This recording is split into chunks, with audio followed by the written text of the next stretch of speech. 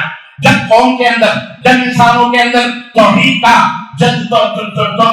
کا وہ سرمایہ ختم ہونے لگا، توحید کی چراغ بجھنے لگے، جب شیطان غالب آیا اور انسانیت کو شرک کی راہوں پہ ڈالنا اس نے شروع کیا، تو اللہ رب العزت نے رسولوں کا سلسلہ جاری فرمایا۔ اور آپ کو پتا ہے سب سے پہلے رسول اس کائنات میں آنے والے جنہیں اللہ رب العزت نے نور اور ہدایت دے کر کے مبعوث فرمایا، حضرت سیدنا نوح علیہ السلام ہیں، جن کی قوم جب شرک کے اندر ڈوبی، جب جن کی قوم بدعت کے اندر ڈوبی، تو اللہ نے ان رسولوں کو اور حضرت سیدنا اور نوح علیہ السلام کو پیدا فرمایا۔ غرض کہنے کا مطلب یہ ہے کہ اللہ تبارک و تعالیٰ کو اپنی مخلوق جس نے اس کو بنایا ہے، صانع کو اپنی بنائی ہوئی چیزوں کے بارے میں زیادہ تجربہ ہوتا ہے۔ جو جس چیز کو بناتا ہے اس کے بارے میں اس کو زیادہ ملکہ ہوتا ہے۔ اس کیمرے کو بنانے والا، آپ کی جیبوں میں موبائل جو موجود ہے، اس کا بنانے والا آپ سے زیادہ علم رکھتا ہے، آپ سے زیادہ جانکاری رکھتا ہے۔ یہ سسٹم کب خراب ہوگا، کیسے خراب ہوگا، خراب ہوا تو یہ بنے گا کیسے۔ اسی طرح سے بلا کسی تمثیل اللہ نے ہم کو بنایا ہے، اللہ کو زیادہ معلوم ہے ہم کیسے صحیح ہو سکتے ہیں، کیسے سدھر سکتے ہیں، کیسے راہ راست پہ آ سکتے ہیں، کیسے شر سے بچ سکتے ہیں، کیسے برائیوں سے بچ سکتے ہیں، کیسے شیطان کے بہکاوے سے ہم دور رہ سکتے ہیں، کیسے اپنی زندگی گزار سکتے ہیں، اللہ کو زیادہ پتا ہے۔ اس لیے اللہ تبارک و تعالیٰ نے اپنے نبی کو نبیوں کا سلسلہ جاری فرمایا، اور آخری نبی اسلام کی وہی تعلیم جو حضرت آدم لے کر کے آئے تھے، جو حضرت نوح علیہ السلام لے کے آئے تھے، جو حضرت عیسیٰ لے کے آئے تھے، جو حضرت یعقوب لے کے آئے تھے، جو حضرت سلیمان لے کے آئے تھے، جو حضرت داؤد لے کے آئے تھے، جو حضرت یوسف علیہ السلام لے کے آئے تھے، حضرت عیسیٰ علیہ السلام، حضرت موسیٰ علیہ السلام، یہ سارے اسلام ہی کا دین اسلام ہی لے کر کے آئے تھے۔ ان سب کا دین جب سے یہ کائنات بنی ہے، جب سے یہ سورج اور چاند بنائے گئے ہیں، جب سے انسان کی تخلیق ہوئی ہے، یہ سب کا دین اسلام تھا۔ سب کا دین کیا تھا؟